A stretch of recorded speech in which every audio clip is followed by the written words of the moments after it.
Hi guys! Magandang araw sa inyo lahat. Ito ulit si Mike Padua at narito ulit tayo sa pinaka-latest update sa Tropical Storm Rosal. Hindi na po siya low pressure. Ito po ay in-upgrade ng Pag-asa kahapon ng hapon. Subalit sa atin, low pressure pa rin siya. But kaninang umaga at nakita natin na meron na siyang closed isobar and closed circulation. Yung kanyang T-number umabot ng 1.5 at in-upgrade na rin natin into a tropical depression, and eventually na yung hapon ay nag-iisa na po siyang tropical storm at binigyan na rin ito ng pag-asa ng pangalan sa Rosal. Okay, so kagabi hindi rin tayo nakabalik sa ating YouTube at Facebook videos dahil po medyo masama ang pakiramdam natin. Meron tayong heavy cough and colds, so kailangan natin magpahinga. So far so good na yon, medyo okay na tayo. At ito ay para sa yung linggo ng gabi, December 11, 2022.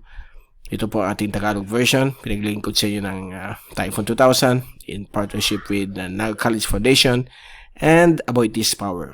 Tingnan natin na yun ang fast animation. So ito po yung latest mula sa University of Wisconsin. At nakikita po natin ito, ang bagyong si Rosal ay nagsimula na po mag-accelerate. Naka-reach pa rin siya ng tropical storm intensity.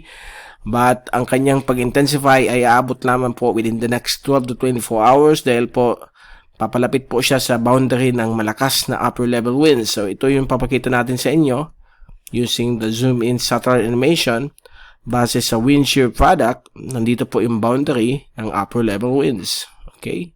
Dito. Ito yung boundary na kung saan sobrang lakas dyan ng wind shear.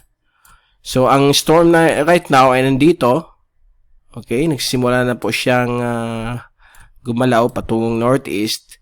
Now, kapag dumating po siya dito, syempre malakas yung magkakaroon po ng upper level winds na sobrang lakas. It will dislodge the circulation of this system.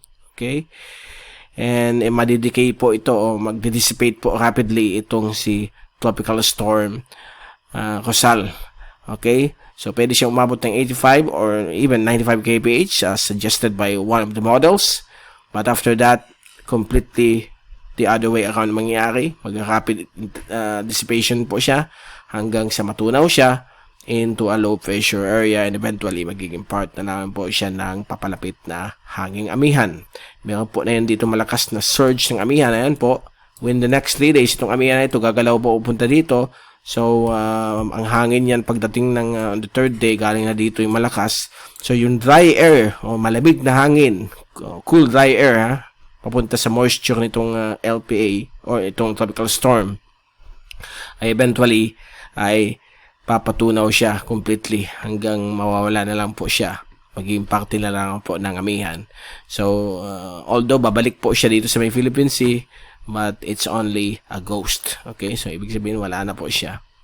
Okay, that will happen after 60 to 72 hours. So ito po yung tracking natin. Kanina ginawa na natin storm watch para malaman po ng ating kababayan na mayroon tayong storm but hindi natin kailangan i-update o advisory dahil po paalis naman po sa ating bansa. Kahapon may mga wind signal po dito but wala naman pong effect. Dito sa Naga, mukhang nasa 10 mm lang ulan for the past 24 hours. Tumama naman yung forecast but yung intensity ay mababa, okay? At yung 3-day rainfall na bumagsak sa Naga City, umabot lang po ng 47 mm, which is good. Maganda na ito sa mga farmers but kumbaga nakasurvive po tayo. Dahil po yung tracking niya, nung dumaan po dito as a low pressure, dito siya dumaan. Pagdating niya dito po siya nag-intensify, tapos pagdating dito naging tropical depression. Then now, nandito na siya as a tropical storm. Okay, so pasalamat tayo sa mahal na Diyos na hindi po siya nag-cause ng damage sa ating bansa. In return, nagbigay po ito ng much needed rainfall sa mga farmlands ng Luzon. And so ito yung mangyayari. So for the next 24 to 36 hours, pwede pa siyang lumakas, but on the 48 hour hanggang 72 hours, pagka-rapid dissipation po siya hanggang malusaw po siya bilang isang LPA and eventually magiging parte na lang po siya ng hanging amihan. So that will be the scenario moving forward and majority of the global models suggest that it will the northeast monsoon and the upper level winds will completely kill Tropical Storm Rosal in the coming days. So ito yung sample ng model papakita natin sa inyo. Ito siya na yun, sa tropical storm in 24 hours. Ayan na po siya, humina, 1,002 na lang ang pressure, so tropical depression na lang po siya. Then in 48 hours, nalusaw na po siya bilang low pressure. Then on Wednesday, December 14, it's gone. It's already a part of the northeast monsoon. Ito po yung northeast monsoon, nakita po nyo dito. Ito po northeasterlies lang mo dito sa Kabikulan. Pero dito, kita ninyo, malakas ang amihan sa may Batanes at pabuhong Group of Islands at coastal waters po ng extreme northern Luzon. Moving forward, sa Thursday, hihina muna, magiging easterlies ulit sa may Bicol at eastern Luzon. But sa Friday, medyo kakalma po tayo with light easterlies. Then Saturday, we have a surge of the northeast monsoon that will begin in the morning of Saturday. In the afternoon of Saturday, affected na po ang buong Luzon ng amihan. So, medyo malamig po yan. Babagsak ng 2 degrees o 3 degrees ang ating temperatura. Let's say kung 30 degrees na yan, bababa ng 28. Yan po ang simula na po ng simoy ng Pasko. Okay? Then on Sunday, bababa na po yan sa Kabikulan.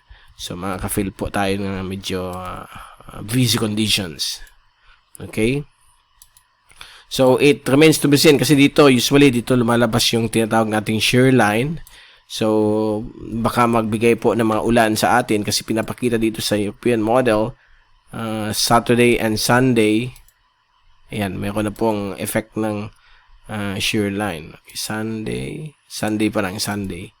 So, most likely, ito po yung ulan dala ng shear line. So, malalaman po natin yan this coming weekend. Ayan.